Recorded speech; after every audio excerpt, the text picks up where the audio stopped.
അനഘയുടെയും ആദർശിൻ്റെയും നാളത്തെ പ്രൊമോ റിവ്യൂയിലേക്ക് എല്ലാവർക്കും സ്വാഗതം. അങ്ങനെ നമ്മളെ നന്ദു ആണെങ്കിൽ ആദർശിനെ വിളിക്കുന്നുണ്ട് കേട്ടോ. എന്നിട്ട് ആദർശിൻ്റെ അടുത്ത് പറയുന്നുണ്ട്, ആദർശ് ഏട്ടാ എന്തായാലും എനിക്കൊരു കാര്യം ഉറപ്പാണ്.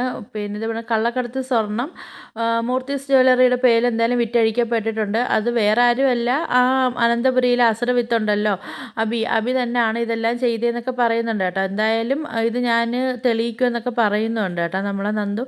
ഇത് കേട്ടിട്ടാണെങ്കിൽ നമ്മൾ ആദർശാണെങ്കിൽ അന്തം വിട്ടിരിക്കുന്ന കാണിക്കുന്നത്. പിന്നെ ആണെങ്കിൽ നമ്മളെ നയനയാണെങ്കിൽ വിളിക്കുന്നുണ്ട് കേട്ടോ നമ്മളെ നന്ദൂരെ വിളിച്ചിട്ട് പറയുന്നത്, മോളൊന്ന് അത്യാവശ്യമായിട്ട് ഒന്ന് അനഘയുടെ വീട്ടിലോട്ട് പോകും.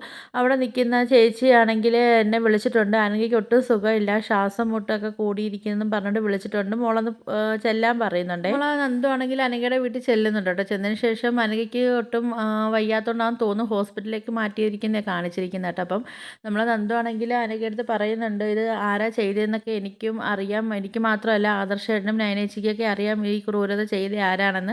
അവൻ അനഘയടുത്ത് മാത്രമല്ല ഈ നീതികേട് കാണിച്ചിരിക്കുന്നത്, നല്ലവനായ ആദർശേട്ടൻ്റെ അടുത്തും അവൻ ഈ നീതികേട് തന്നെ കാണിച്ചിരിക്കുന്നത്. അവനെ എങ്ങനെ പൂട്ടാമെന്നൊക്കെ ഉള്ള കാര്യങ്ങളൊക്കെ എനിക്കറിയാം, അതിനുള്ള എല്ലാ പണിയും ഞാൻ ചെയ്തുകൊണ്ടിരിക്കുക എന്നൊക്കെ ഇങ്ങനെ നന്ദു പറയുന്നുണ്ട് കേട്ടോ. പിന്നെ കാണിക്കുന്നതെന്ന് പറഞ്ഞാൽ നമ്മൾ ആ അബിയെയാണ് കാണിക്കുന്നത് കേട്ടോ. അബി ഇങ്ങനെ അന്തം വിട്ട് നിൽക്കുന്ന അബിയെ കാണിച്ചിട്ടാണ് നാളത്തെ പ്രൊമോ റിവ്യൂ അവസാനിക്കുന്നത്. അപ്പം നിങ്ങൾക്ക് എൻ്റെ വീഡിയോസൊക്കെ ഇഷ്ടപ്പെടുകയാണെങ്കിൽ ഒന്ന് ലൈക്ക് ചെയ്ത് ഷെയർ ചെയ്ത് സബ്സ്ക്രൈബ് ചെയ്ത് ബെല്ലൈക്കൺ എനേബിൾ ചെയ്തൊന്ന് സപ്പോർട്ട് ചെയ്യണേ.